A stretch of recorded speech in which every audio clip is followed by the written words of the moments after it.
లోకాసు వార్త 6వ అధ్యాయం 21వ వచనాన్ని చదువుతున్నాను చూడండి. లోకాసు వార్త 6వ అధ్యాయం 21వ వాక్యం. ఇప్పుడు ఏడ్చుచున్న మీరు ధన్యులు, మీరు నవ్వుదురు. ఇప్పుడు ఏడ్చుచున్న మీరు ధన్యులు, మీరు నవ్వుదురు అని రాయబడింది. చదివిన వాక్యాన్ని పరిశుద్ధాత్మ దేవుడు మనందరికీ అర్థమగినట్లు బోధించి వాక్యానుసారమైన త్రోవల్లో మనల్ని ప్రతిష్ఠించి పరిశుద్ధుల స్వాస్థ్యములో దేవుడు మనల్ని భద్రపరచును గాక. గట్టిగా చెప్పండి హల్లెలూయా.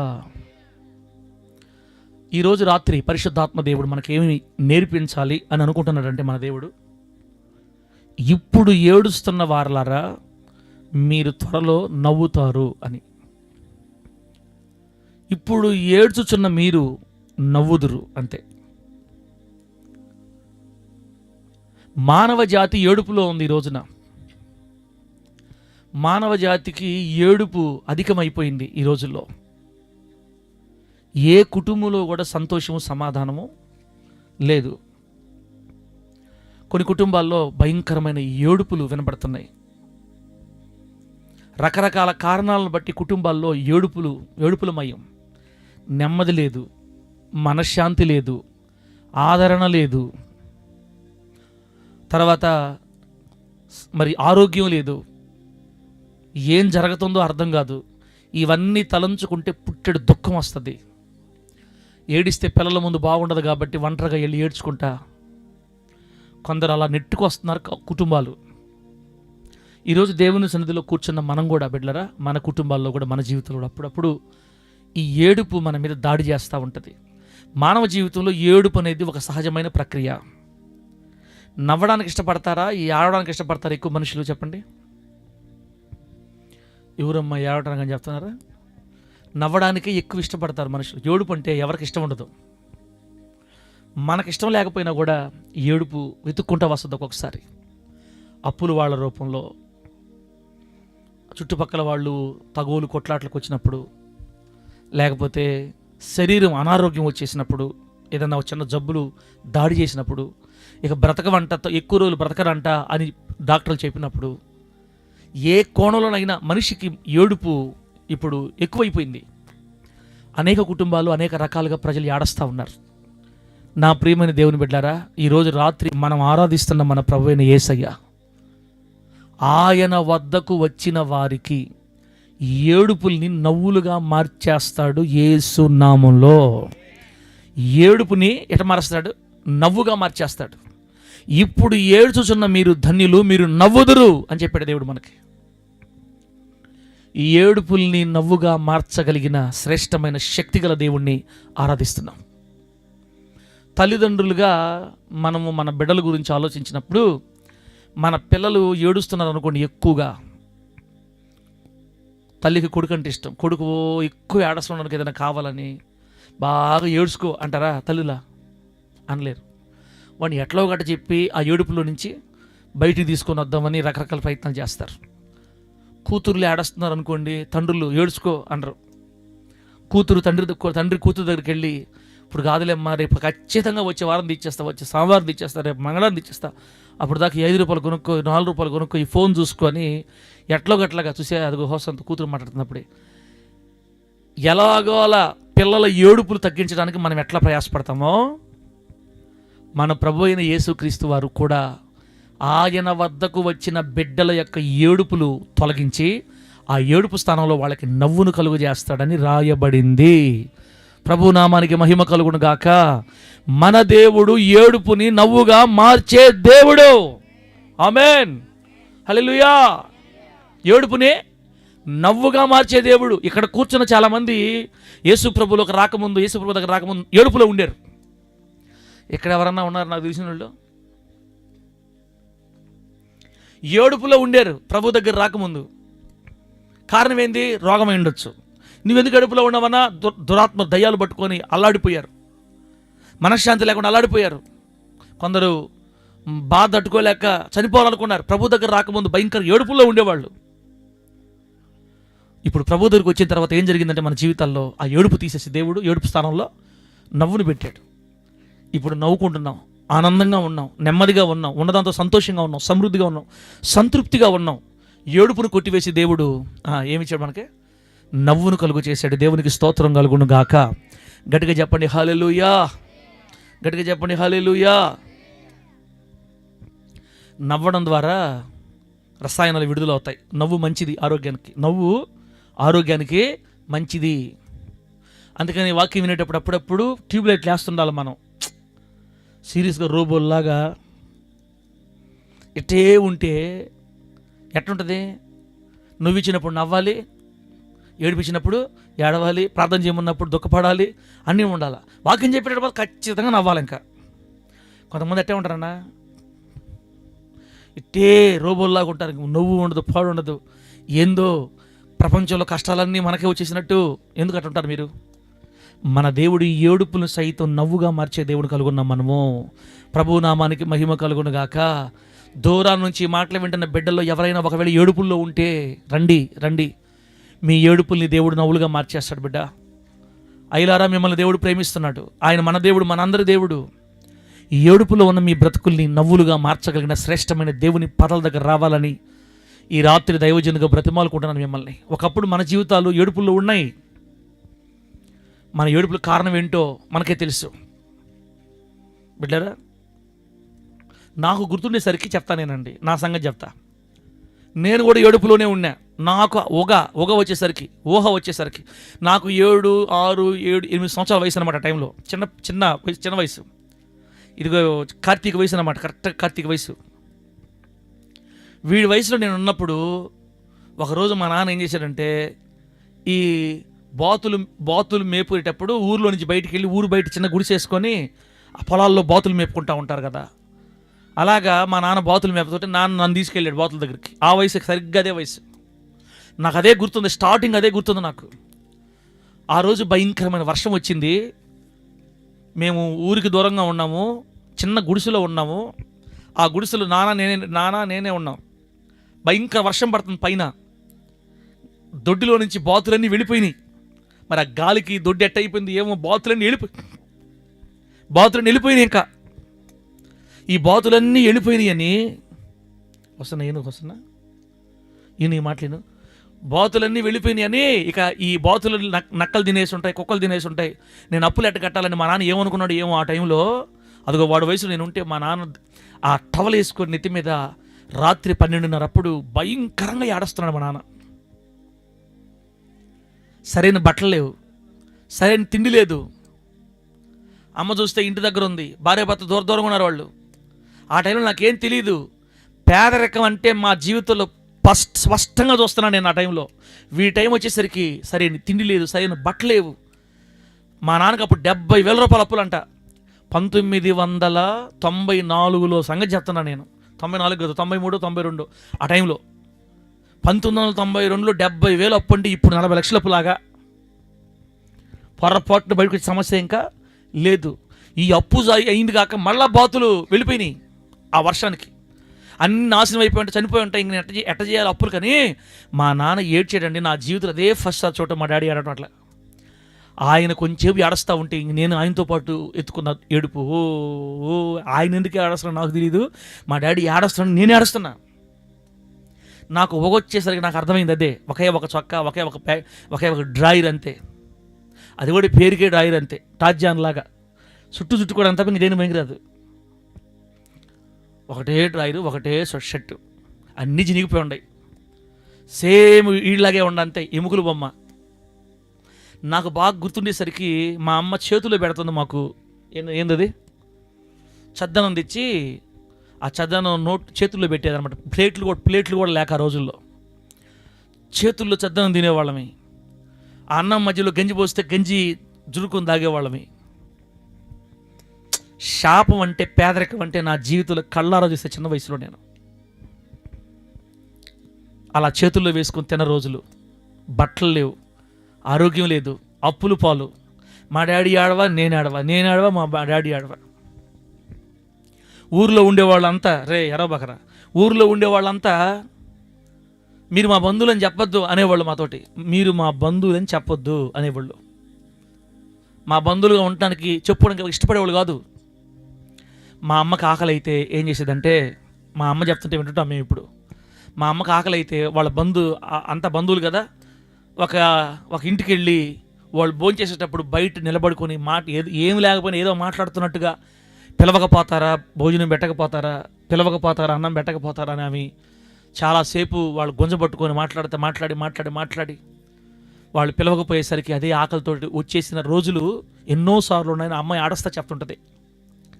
అందుకని మా అమ్మని దేవుడు దీవించిన తర్వాత ఏ వ్యక్తి అయితే మా అమ్మకు భోజనం పెట్టలేదో చచ్చిపోయిందాక ఆ వ్యక్తి వస్తే అన్నం వండి పెట్టేది మా అమ్మ. దేవుని స్తోత్రం కలుగును గాక. చెప్పి పెట్టేది నాకు, రే ఇదిగో చిన్న వచ్చాడు కదా, ఒకప్పుడు మనకు పెట్టలా, మనం పెడదాం, దేవుని ప్రేమ చూపిద్దాం అనేది. బిడ్డలారా, అటువంటి భయంకరమైన పేదరికం మా జీవితంలో నవ్వు అనేది ఆ రోజుల్లో లేదు. మా జీవితంలో నవ్వు అనేదే లేదు ఆ రోజుల్లో. అందరు ఎగతాళి చేసేవాళ్ళు, కిండలు చేసేవాళ్ళు, నాన్న భయంకరంగా అవమానం చేసేవాళ్ళు. అసలు మామూలు జీవితం కాదు అది.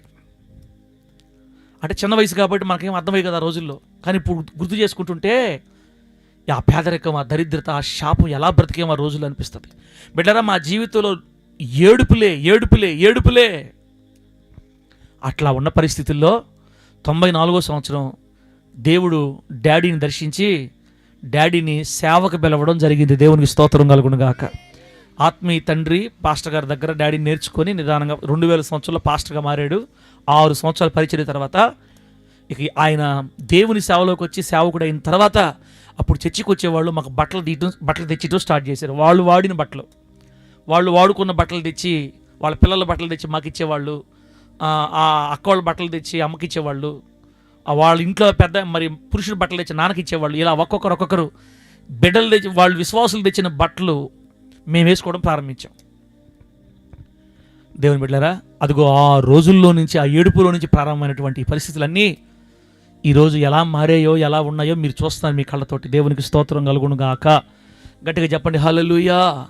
30 సంవత్సరాల క్రితం, 25 సంవత్సరాల క్రితం ఏడుపుల్లో ఉన్న మా జీవితాలు ఈరోజు నవ్వుగా మార్చేశాడు యేసయ్య.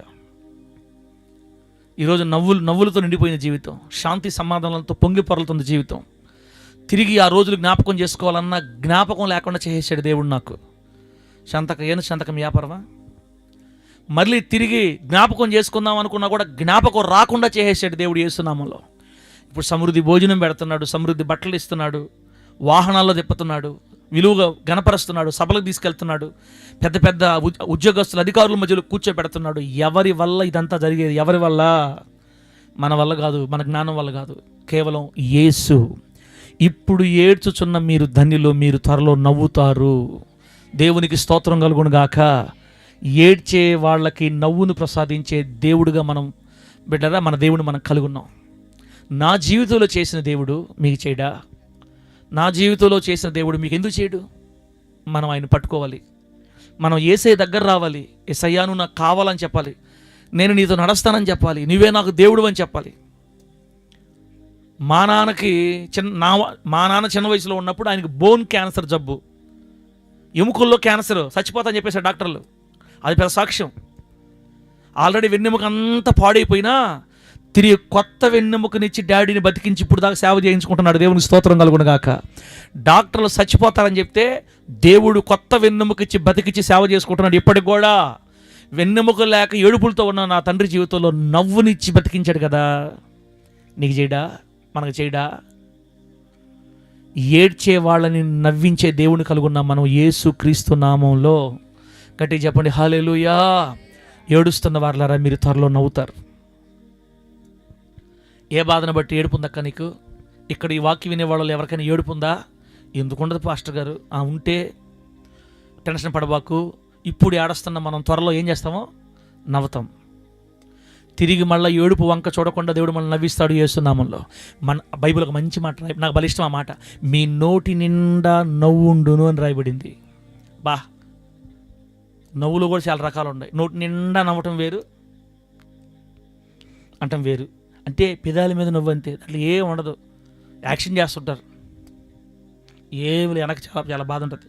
మామూలుగా నవ్వటం వేరు, మామూలుగా పైన చికిలి చెట్టు నవ్వటం వేరు, నోటి నిండా నవ్వేటప్పుడు దగ్గి నవ్వుతారే, అది నోటి నిండా నవ్వటం అంటే.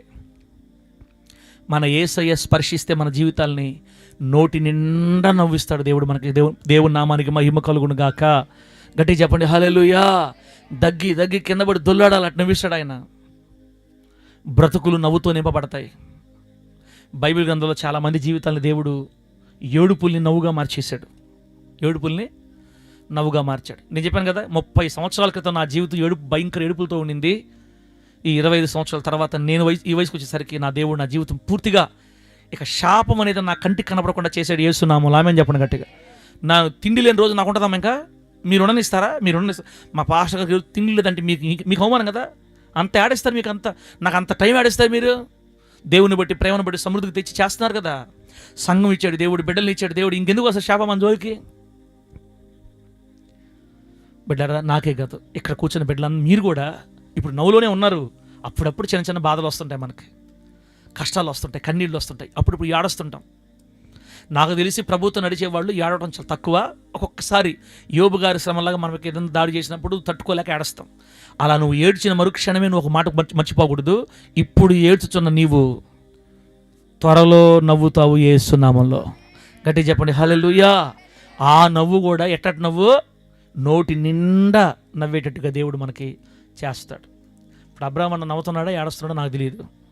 ఒకవేళ అబ్రహాం అన్న ఏడ్చే పని అయితే అబ్రహాం అన్న ఏడుపుని నవ్వుగా మార్చేస్తాడు యేసు నామములో.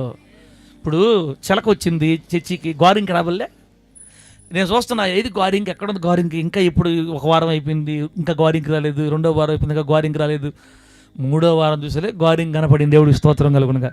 ఆ రోజుల్లో ఒక 7 సంవత్సరాల క్రితం అనుకుంటా, శారక్క అబ్రహ్మన్ వచ్చినప్పుడు ఇట్టే పిలిచేవాడు వాళ్ళని. అన్నా అక్క గోరింకేదక్క అన్న చూడనుకో, అక్క అన్న చిలకేదన్నా అని అడిగేవాడిని.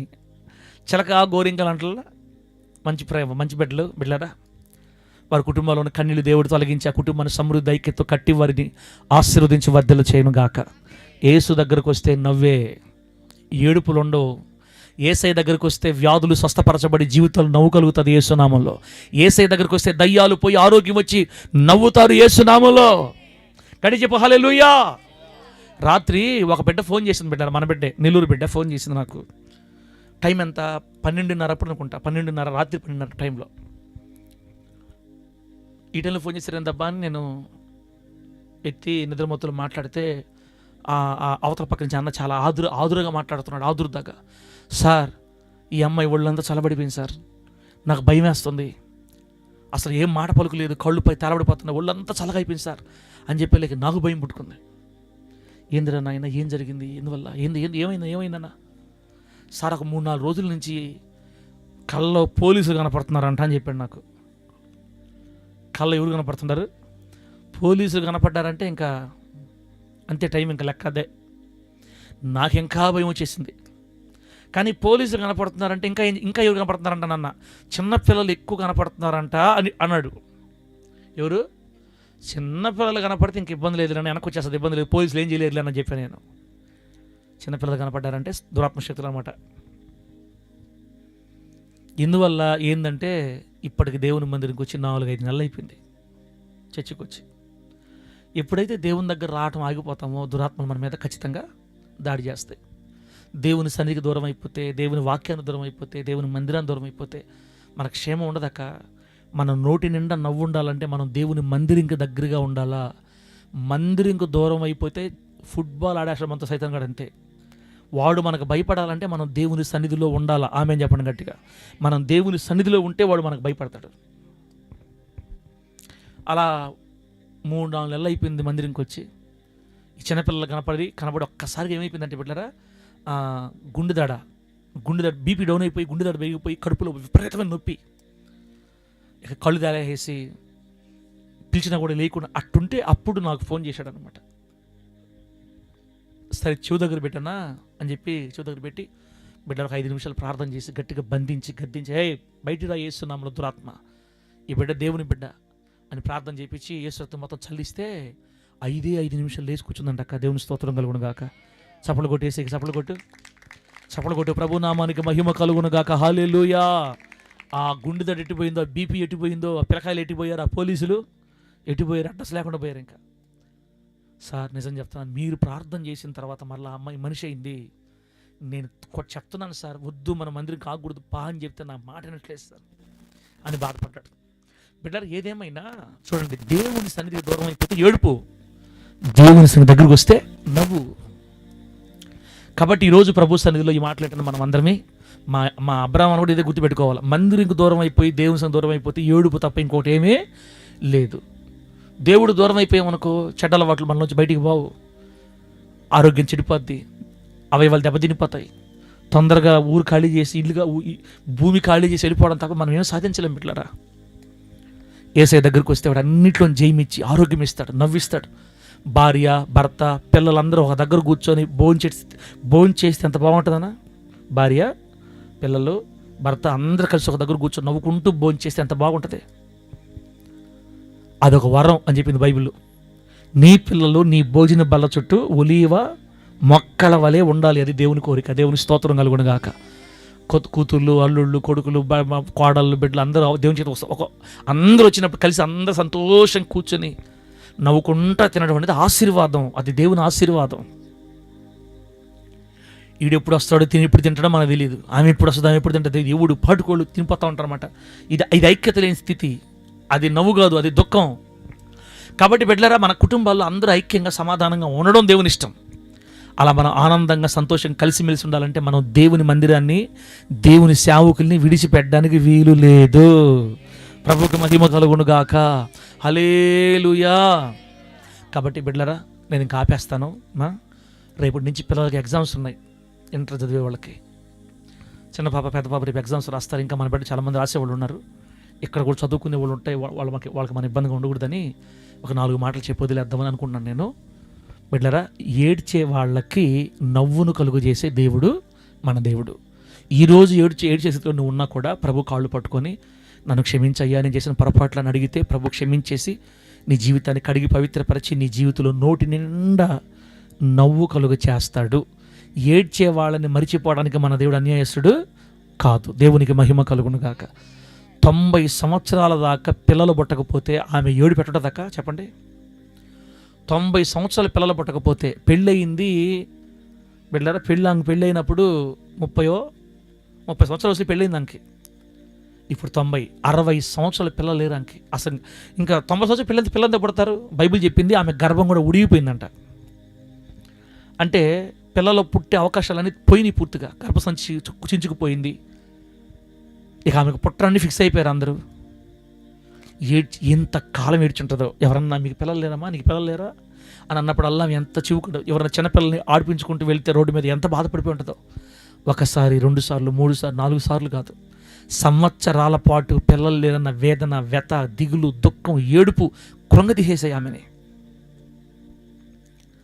కానీ ఆమె కానీ ఆమె భర్త కానీ దేవుని యందు భయభక్తులు కలిగిన వాళ్ళు, దేవుని స్తోత్రం కలుగును గాక. దేవుణ్ణి పట్టుకున్న బిడ్డల వాళ్ళు, దేవునిలో నివసించిన బిడ్డల వాళ్ళు. అయితే ఒకరోజు వచ్చింది బిడ్డలారా, ఆ రోజు వచ్చినప్పుడు ఆ నాటి నుంచి ఆమె జీవితంలో దుఃఖం కనబడకుండా పోయింది యేసు నామములో. అసలు పుట్టిన కొడుకు ఒకే పేరు పెట్టేశారంటే నవ్వు. కొడుకు పేరే నవ్వు. కొడుకు పేరే నవ్వు అని పెట్టుకున్నారు. నవ్వు అంటే ఇస్సాకు. ఇస్సాకు అని అర్థమైంది నవ్వు అని అర్థం. అబ్రహాము శారాలకి 100 సంవత్సరాల వయసులో దేవుడు బిడ్డనిస్తే అప్పటిదాకా ఏడ్చిన ఏడుపుని 100 సంవత్సరాల తర్వాత నవ్వుగా మార్చేసాడు దేవుడు.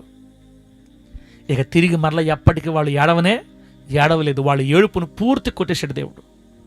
పిల్లలు లేరని, భర్త ఏడిపిస్తున్నాడని, అత్తమామలు ఏడిపిస్తున్నారని, ఇంకా నాకు పుట్టరాని దిగులు పడుతున్న ఓ సహోదరి సహోదరుడా, దూరా నుంచి మాటలు పెట్టిన ప్రియులారా, ఒకవేళ నిజంగా పిల్లలు లేరనే విషయంలో దుఃఖపడి ఏడుస్తున్నట్లయితే 90 సంవత్సరాల స్త్రీకి గర్భఫలం ఇచ్చి మంచి ఆరోగ్యము గల మగబిడ్డనిచ్చిన దేవుడు, ప్రియమైన ఘనమైన శ్రేష్టమైన దేవుడు ఈరోజు మీకు సమీపంగా వస్తే, మీరు ఆయన వైపు తిరిగి ఆయన వైపు వస్తే, చిన్న వయసులోనే మీకు మరి నిశ్చయంగా మంచి బిడ్డలనిచ్చి మీ ఏడుపులు నవ్వులుగా మార్చేసే దేవుడు ఉన్నాడు ఇక్కడ యేసు నామములో.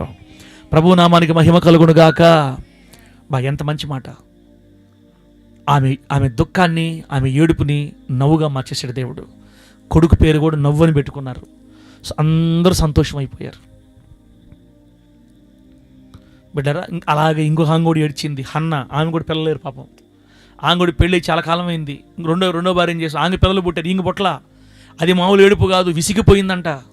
ప్రభు సన్నిధికి వెళ్ళి ప్రార్థన చేసి కన్నీళ్ళు విడిచి దేవుణ్ణి పట్టుకుంది. ఒక టైం వచ్చింది, దేవుడు ఆమెకి ఒక్క బిడ్డను కాదు 6-7 మంది బిడ్డల్ని ఇచ్చాడు. దేవునికి స్తోత్రం కలుగును గాక. ఒక్కడిని దేవుడికి ఇచ్చిన దానికి 5 మంది బిడ్డలను ఎక్స్ట్రా ఇచ్చాడు దేవుడు. ఆమె గొడ్రాలుగా ఉంచబడలేదు, ఆమె ఏడుపు కొట్టివేయబడి ఆమె జీవితం నవ్వుతో ముగించబడింది. ప్రభు నామానికి మహిమ కలుగును గాక. గట్టి చెప్పండి హల్లెలూయా. నువ్వు ఈరోజు రాత్రి నమ్మితే, దేవుని బిడ్డలారా, మీకు నమ్మితే మన ఏడుపులు కూడా త్వరలో ఎట్లా మారిపోతాయి? నవ్వులుగా మారిపోతాయి. కొద్ది కాలం కష్టం, కొద్ది కాలం శ్రమ, కొద్ది కాలం బాధ ఓర్చుకుంటే మన దేవుడు, వాగ్దానం ఇచ్చిన దేవుడు నీ ఏడుపులన్నిటినీ నవ్వుగా మార్చేస్తాడు. లాస్ట్ మాట చెప్తున్నాను. ఒక ఆమె దారి వెంబడి ఏడ్చుకుంటూ వెళ్తుంది, గుండెలు బాదుకుంటూ వెళ్తుంది. ఎందుకో తెలుసా? ఆ ముందు సమాధి, ఆ పాడి మీద వెళ్తున్నవాడు తనకు పుట్టిన ఒక్క కుమారుడు. వాడికి ఇంకా పెళ్లి కాలేదు, ఈమెకి భర్త లేడు, ఉన్నది ఒకటే కొడుకు. తన ఏకైక కుమారుని కోల్పోయేసరికి ఆ విధవరాలు గుండెలు అవిసలి ఆడస్తుంది. నేను ఎవరి కోసం బతకాలి, నన్ను ఎవరు సాకుతారు, నేను ఎలా జీవించాలి ఈ భూలోకులని ఆమె కృంగిపోయి ఆడస్తుంది. నాకు తెలిసి ఆమె అలాగే వదిలేస్తే కొన్ని వారాల్లోనూ కొన్ని నెలల్లో చనిపోదాం కూడా దిగులుకి. అంత భయంకరంగా గుండెలు బాదుకొని ఏడుస్తుంది. ఆమె ఏడుస్తున్న ఈ ఏడుపులు చూసిన యేసయ్య, ఆ ఏడుపులు గమనించిన దేవాతి దేవుడు 40 కిలోమీటర్లు నడుచుకుంటూ వెళ్ళాడు ఆమె కోసం. దేవునికి స్తోత్రం కలుగును గాక. గట్టి చెప్పండి హల్లెలూయా. ఎన్ని కిలోమీటర్లమా? 40 కిలోమీటర్లు నడుచుకుంటూ వెళ్ళిన రక్షకుడు ఆమెను చూసి నేరుగా ఆమె దగ్గరికి వెళ్ళి, అమ్మా ఏడవద్దమ్మా.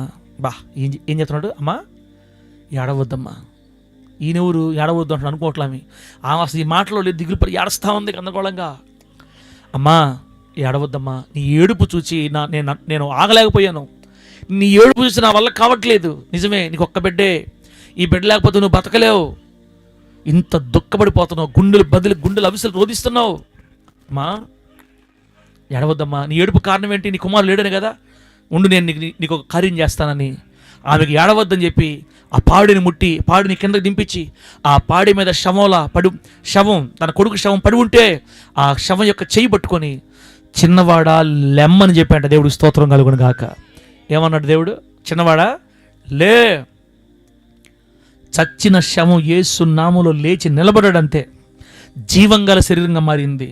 మరణం కొట్టివేయబడి, మరణం నిరర్ధకమై జీవంలోకి మారి ఊపిరి పీల్చుకొని లేచి నిలబడ్డాడు. తన తల్లి వైపు చూసి ఏడుస్తున్నాడు. ఏం జరిగిందమ్మా, ఏమైంది ఏడుస్తున్నాడు కొడుకు. ఆ కొడుకుని చేతబడి తీసుకుని వెళ్ళి తన తల్లికి ఇచ్చి, అమ్మా నువ్వు దీనికోసం ఏడుస్తున్నావు, తీసుకొని బిడ్డని పట్టుకొని బిడ్డని. చనిపోయిన తన కుమారుడిని లేవనెత్తి, నాయుని విధవరాలు కొడుకుని లేవనెత్తి ఆమె ఏడుపుని నవ్వుగా మార్చివేసిన దేవుడు. ఆమె ఏడుపుని నవ్వుగా మార్చేసిన దేవుడు. కాబట్టి నా ప్రియమైన దేవుని బిడ్డలారా, మన కుటుంబాల్లో ఏ ఏడుపులోనో నాకు తెలియదు. దూరం నుంచి మాటలు వింటున్న గ్రామస్తుల బిడ్డల్లో కూడా ఏ ఏడుపులో నాకు తెలియదు. ఎన్ని ఏడుపులున్నా, ఎన్ని పరిస్థితులున్నా, ఎంత భయంకరమైన. ఇప్పుడు ఆ నాయుని విధవరాలు ఏడ్చినట్లుగా కుటుంబంలో ఉన్న వాళ్ళకి బాగలేక చనిపోతాడేమో అని ఏడుస్తుంటారు కొంతమంది. భర్తకి బాగలేకపోతే భార్య ఏడుపు, భార్య బాగలేకపోతే భర్త ఏడుపు, పిల్లలకు బాగలేకపోతే తల్లిదండ్రులు ఏడుపు, రోగాలను బట్టి, వ్యాధులను బట్టి, పరిస్థితులను బట్టి ఏడుస్తూ, అనుమానపు సమస్యలతో భర్త తిట్టినప్పుడల్లా, కొట్టినప్పుడల్లా ఏడుపు భార్యలకి. ఎన్నో రకాలుగా సతమతమైపోయి కన్నీళ్ల పాలవుతున్న కుటుంబాలు ఎన్నో ఉండగా, ఈ రాత్రి ప్రేమగల దేవుడు మాట్లాడుతున్నాడు. రండి నా దగ్గర రండి, బిడ్డలారా నా దగ్గర రండి, మీ ఏడుపులన్నిటినీ నేను నవ్వులుగా మార్చేస్తాను యేసు నామములో. ఇప్పుడు ఏడ్చుచున్న మీరు ధన్యులు, మీరు త్వరలో నవ్వుతారు. అలా కుమారుని పోగొట్టుకుని ఏడుపులో ఉన్న ఆమె జీవితాన్ని దేవుడు దర్శించి, ఆ ఏడుపును పోగొట్టి కన్నీళ్లు తుడిచి మరలా ఆమె కుమారుని ఆమెకు అప్పగించి ఆమె జీవితంలో నవ్వును ఉదయింపజేసిన మరి మన ప్రభు అయినటువంటి యేసుక్రీస్తు వారిని పెట్టుకొని ఎందుకు ఏడవాలి, ఎందుకు దిగులు పడాలి, ఎందుకు ఏడవాలి, ఎందుకు ప్రయాసపడాలి, ఎందుకు కన్నీళ్ళు విడవాలి? ప్రభుని ఆశ్రయించి దేవుని పాదాలు పట్టుకొని ఆయన దగ్గరే మనం సమాధానం పొందుకొని ఏడుపులన్నిటిలో నుంచి నవ్వులోకి మారిపోదాం. దేవుడి మాటలు మనకు ఆశీర్వాదకరంగా మార్చి వర్ధిల్ల చేయును గాక. దేవుడి మాటలన్నిటిని మనకు దీవెనకరంగా మార్చి వర్ధిల్ల చేయును గాక. హల్లెలూయా. కళ్ళు మూసుకోండి, ప్రార్థన చేసుకుందాం బిడ్డలారా.